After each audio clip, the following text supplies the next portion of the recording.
నేను చాలా కొన్ని విషయాల గురించి అన్వేషిస్తుంటే నాకు చాలా కొన్ని విషయాలు తెలిసినాయి. అదేంటంటే ఏకాంతంగా ఉండేవాళ్ళు ఎప్పుడు కూడా ప్రకృతికి దగ్గరలో ఉంటారు. ఎందుకు అని అన్వేషిస్తుంటే తెలిసిన విషయాలు ఏంటంటే మనిషి యొక్క మనసు చాలా చాలా ముఖ్యమైన పాత్రని పోషిస్తుంది. ఆ మనసు అనేది వినకపోతే మన మైండ్ మన కంట్రోల్ తప్పిపోతుంది. మన మైండ్ ఎప్పుడైతే కంట్రోల్ తప్పిపోవడం మొదలవుతుందో మన శరీరం కూడా మన మాట వినేంత స్థితిలో ఉండదు. సో ఇది మనం తెలుసుకోవాలి. చాలామంది భౌతికంలో వాళ్ళ యొక్క మనసు ఒక దగ్గర ఉంటుంది, మైండ్ ఇంకో దగ్గర ఉంటుంది.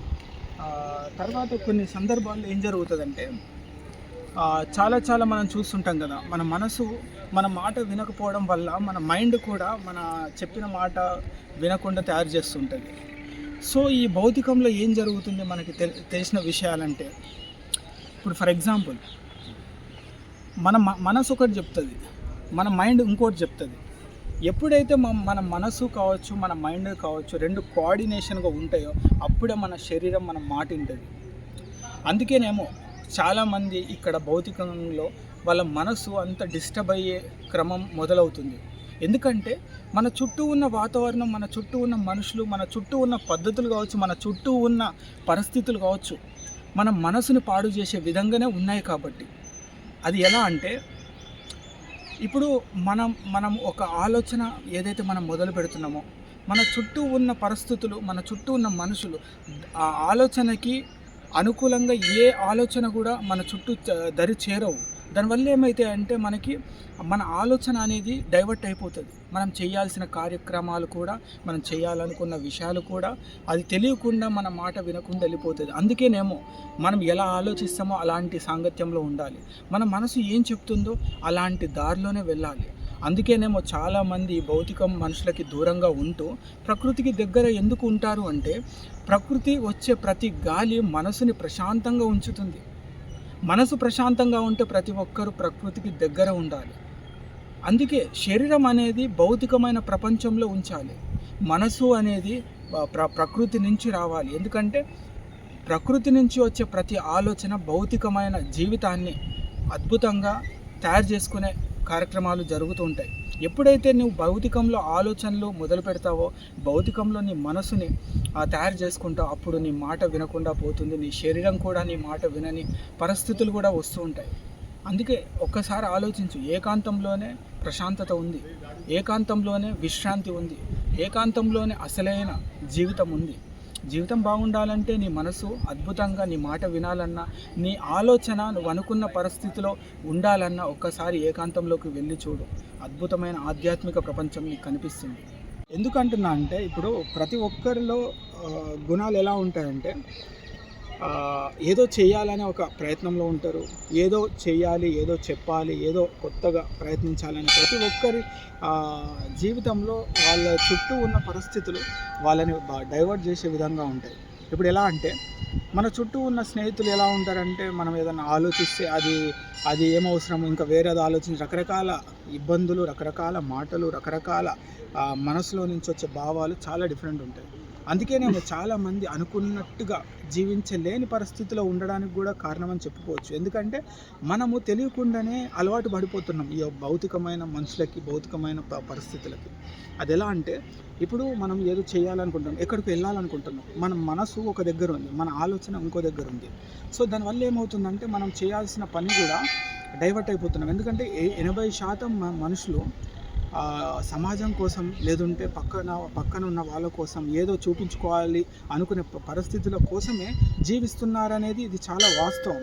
ఎప్పుడైతే నీ కొరకు నువ్వు బతుకుతావో, ఎప్పుడైతే నీ కొరకు నువ్వు ఆలోచిస్తావో, ఎప్పుడైతే నీ మనసు ఏం చెప్తుందో ఆ విషయాల గురించి నువ్వు అడుగులు వేస్తావో, అనే విషయాల గురించి నువ్వు ఆలోచిస్తావో, అప్పుడే నీ యొక్క జీవితం ప్రశాంతంగా ఉంటుంది, మొదలవుతుంది, అలానే ప్రయాణం కొనసాగిస్తుంది. అందుకే చెప్తున్నా కదా, అప్పుడప్పుడు నువ్వు భౌతికమైన మనుషులకి, భౌతికమైన పరిస్థితులకి అనుకూలంగా కాకుండా వాటికి దూరంగా ఉండి, ప్రకృతికి దగ్గరలో ఉండి, ఏకాంతంలోనే అన్ని విషయాల గురించి తెలుస్తాయనే వాస్తవాలు తెలుసుకో. ఎందుకంటే మనం ఎప్పుడైతే మనసుని ప్రశాంతంగా ఉంచుకుంటామో మన మైండ్ మన మాట వింటుంది. మన మైండ్ని ఎప్పుడైతే సక్రమమైన దారిలోకి తీసుకొని వస్తామో మన శరీరం కూడా మన మాట వినడం మొదలు పెడుతుంది. ఎప్పుడైతే ఈ మనసు, ఈ ఆలోచన, ఈ రెండు ఒకే రకమైన పద్ధతిలో ఆలోచిస్తాయో అప్పుడే నీ యొక్క జీవిత విధానం చాలా బ్రహ్మాండంగా, అద్భుతంగా కొనసాగే విషయాలు ఉంటాయి. సో అన్వేషించు, ఆలోచించు, వెతుకులాట మొదలుపెట్టు. ఎందుకంటే మన చుట్టే జీవితం ఉంది అని అనుకుంటున్నాం. ఇప్పుడు చాలామంది జీవితంలో ఏం జరుగుతుందంటే మన చుట్టూ ఉన్న పరిస్థితులు అదే ప్రపంచం అనుకుంటూ కాస్త ఆ ప్రపంచాన్ని దాటుకొని వెళ్ళు, అసలైన ప్రపంచం నీకు కనిపిస్తుంది. ఎప్పుడు చూసినా ఒకే దగ్గరనే జీవితాన్ని చూడడం ఇంకెంతకాలం ఆలోచిస్తూ ఉంటావు.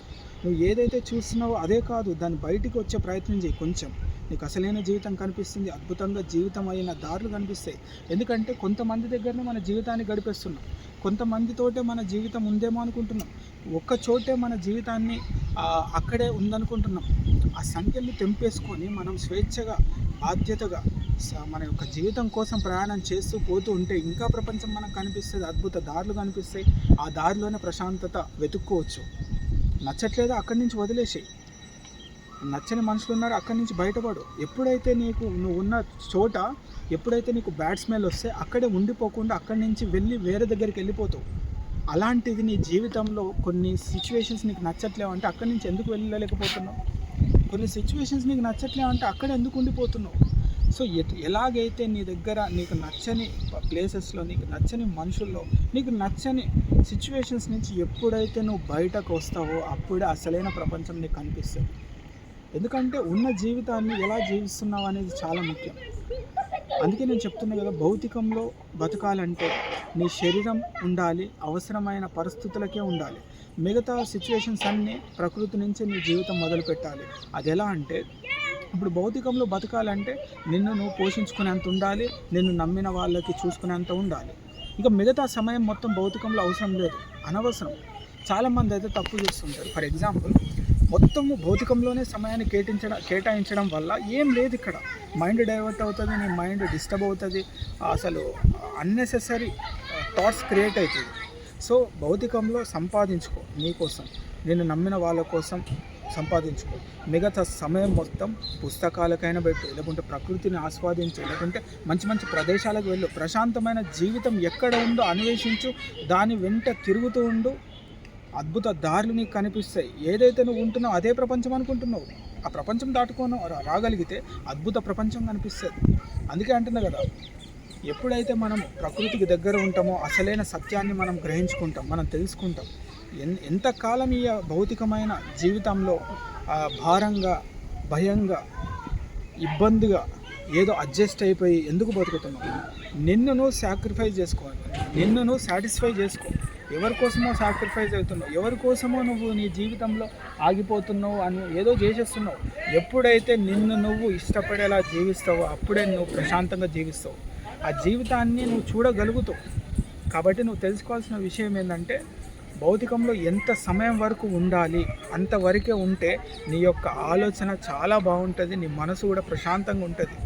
నీ యొక్క విలువైన సమయం కన్నా ఎక్కువ భౌతికంలో పెట్టడం వల్లనే చాలా సమస్యలు వస్తున్నాయని తెలుసుకో.